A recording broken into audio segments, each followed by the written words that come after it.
तो अब हम स्टार्ट करने वाले हैं टी टेस्ट के साथ। सबसे पहले ये समझेंगे कि टी टेस्ट की हमें ज़रूरत क्यों पड़ती है।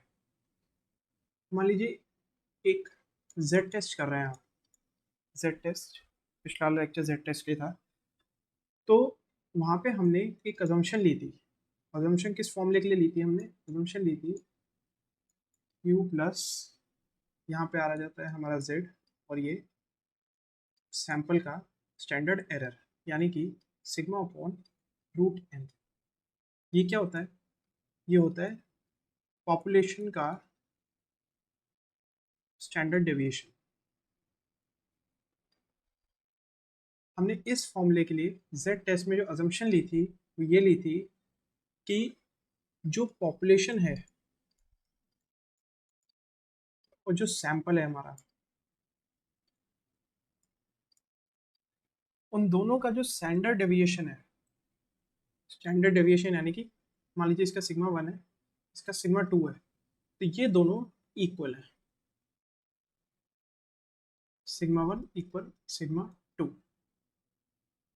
और सैंपल्स का जो स्टैंडर्ड एरर आया था सारे सैंपल्स का, वो आया था हमारा ये अजम्पशन लेने के बाद सिग्मा अपॉन रूट है। लेकिन दिक्कत जब हो जाती है जब आपके पास सैंपल जो है वो काफ़ी कम हो जाते हैं। तो हमारे यहाँ पे जो अप्रोक्सीमेशन है, अप्रोक्सीमेशन कौन सी? ये वाली, ये हमारी फेल हो जाती है। और ये फेल हो गई तो क्या चीज़ काम नहीं करेगी? हमारे यहाँ पे जो CLT है, सेंट्रल लिमिट थ्योरम, जो हमने पढ़ी थी, वो फेल हो जाएगी। अब आगे बढ़ते हैं कि कैसे इस प्रॉब्लम को सॉल्व करा जाए। इस प्रॉब्लम को सॉल्व करने के लिए आता है हमारा टी टेस्ट।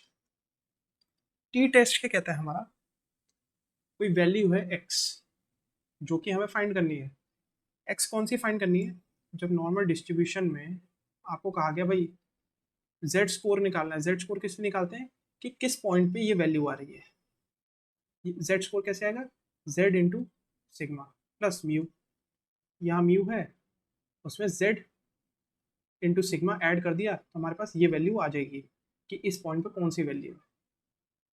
इस पॉइंट पे, इस पॉइंट पे x की वैल्यू। तो यही x की वैल्यू निकालने के लिए हम z स्कोर करते हैं। वो फॉर्मूला मैंने आपको ऊपर दिखाया। वहाँ म्यू लेते हैं और उसके बाद हम बाय रूट ये चीज़ लेते हैं। ये क्या है? Standard error. एक चीज़ और हम लेते हैं इसमें, वो है degree of freedom. T test में डिग्री ऑफ फ्रीडम। ये डिग्री ऑफ फ्रीडम क्या करती है वो समझाता हूँ। डिग्री ऑफ फ्रीडम हमारी ये करती है, आपने यहाँ एक ये ड्रॉ, मैं डिफरेंट डिग्री ऑफ फ्रीडम के लिए डिफरेंट डिफरेंट डिस्ट्रीब्यूशन ड्रॉ करता हूँ। पहले दूसरा ले लेता है, एक ये ड्रॉ करा यहाँ पे, चलिए जो है ये लो, एक मैं यहाँ ले लेता हूँ, एक हमारा हो गया। ये तीन डिस्ट्रीब्यूशन मैंने ड्रॉ करे। तो आपको लग रहा होगा भाई इसमें डिग्री ऑफ फ्रीडम का क्या लेना देना? डिग्री ऑफ फ्रीडम का लेना देना है कि जब हमारा सैंपल साइज बहुत लो हो जाता है तो उसमें वेरिएशंस जो है वो बढ़ जाते हैं। तो यहाँ पे ये रेड वाला जो है, रेड, इसका डिग्री ऑफ फ्रीडम मान लीजिए एन की वैल्यू हमने ले ली है 30, कहता हूँ 40 ले ली है। यहाँ है येलो, इसकी वैल्यू मान लीजिए मैंने ले ली 25। यहाँ आ गया हमारा ग्रीन,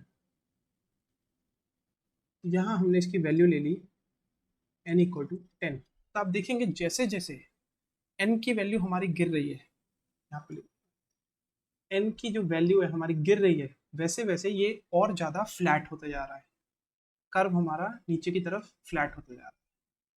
तो इसलिए जब हम टी टेस्ट कंडक्ट कराते हैं, तो टी टेस्ट कंडक्ट कराते टाइम जो हम ये एक्स लेते हैं ना, नल हाइपोथेसिस प्रूव करने के लिए, या अल्फा जो भी हम मानते हैं सिग्निफिकेंट वैल्यू, उसको बहुत एक्सट्रीम रखना होता है। एक्सट्रीम यानी कि for the safer side. Safer side के लिए क्यों? क्योंकि यहाँ पे आप देखें जब डिग्री ऑफ फ्रीडम ज़्यादा है हमारा, काफ़ी ज़्यादा, तो हमारा कम एक्स में ही काफ़ी ज़्यादा प्रोबेबिलिटी के बारे में पता चल रहा है। यानी कि यहाँ पे मान लीजिए 95% हो गया, यहाँ से यहाँ तक आपका ये 95% है, बाकी का जो है आपका ये 5% है।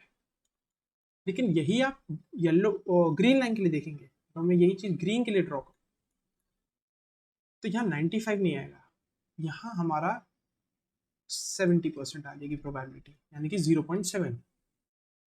और इसके बियॉन्ड जो है वो है 0.3, यानी कि जो शेडेड एरिया है पूरा ग्रीन का इतना, ये हमारा 0.3 आया। जो यहाँ पे 0.05 था, यहाँ पे हमारा कम डिग्री ऑफ फ्रीडम में 0.3 हो गया।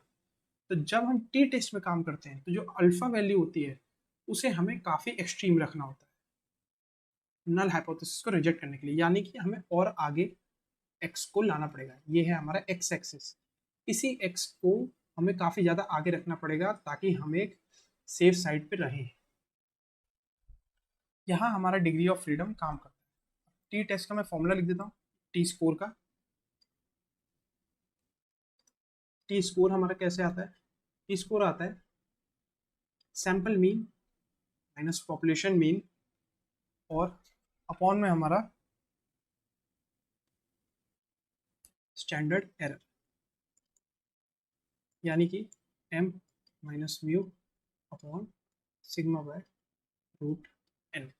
ये भी सिमिलरली हमारा z स्कोर की तरह ही है, बस यहाँ पे फ़र्क ये आ जाता है कि हमारी जो यहाँ पे वैल्यू है, जो हम मीन लेते हैं रिजेक्ट करने के लिए, जो x मीन हमने लिया यहाँ पे रिजेक्ट करने के लिए नल हाइपोथेसिस को, वो हमने काफ़ी ज़्यादा एक्सट्रीम लेना है। ये जो चीज़ है हमारी काफ़ी ज़्यादा एक्सट्रीम जाएगी। z स्कोर और टी स्कोर में कोई डिफरेंट नहीं। आप टी स्कोर यूज़ करके सारे सैंपल्स पे वर्क कर सकते हैं, लेकिन आप z स्कोर यूज़ करके सारे टी सैंपल्स पे वर्क नहीं कर सकते। वो क्यों? क्योंकि हमारा जो सैंपल है वो क्या है, कम सैंपल्स के साथ जो है फैटर होता चला जाता है, यानी कि दबता चला जाता है। तो इस वजह से हम टी स्कोर पे रिलाय करते हैं। टी स्कोर का अपना एक जो हमारा ग्राफ है, डिस्ट्रीब्यूशन है, उसका अपना एक फॉर्मूला रहता है। आपको उस फॉर्मूले में जाने की जरूरत नहीं है। इंटर ये तो हमने टी स्कोर निकाला है, टी का जो फॉर्मूला रहता है टी डिस्ट्रीब्यूशन का, उसमें जो हमारा डिग्री ऑफ फ्रीडम यूज़ होता है, म्यू यूज़ होता है, और हमारा एक चीज़ और है वो है स्टैंडर्ड एरर, वो भी यूज़ होता है। तो वो फॉर्मूला काफ़ी कॉम्प्लिकेटेड है, उसको जानने की ज़रूरत नहीं है डायरेक्टली, लेकिन हाँ अगर आपको यूज़ करना पड़े पाइथन में तो हमारा उसका जो फॉर्मूला गिवन है वो रहता है स्टैट्स डॉट टी। वहाँ पे आप ये वैल्यूज़ पुट कर दीजिए, तो वो आपको टी डिस्ट्रीब्यूशन ड्रॉ करके दे देगा। आपको एक डिग्री ऑफ फ्रीडम चूज़ करना है, आपको एक पॉपुलेशन मीन चूज़ करना है और एक स्टैंडर्ड एरर चूज़ करना है, तो आपका टी डिस्ट्रीब्यूशन ड्रॉ हो जाएगा। और टी स्कोर निकालना है तो ये होता है हमारा टी स्कोर।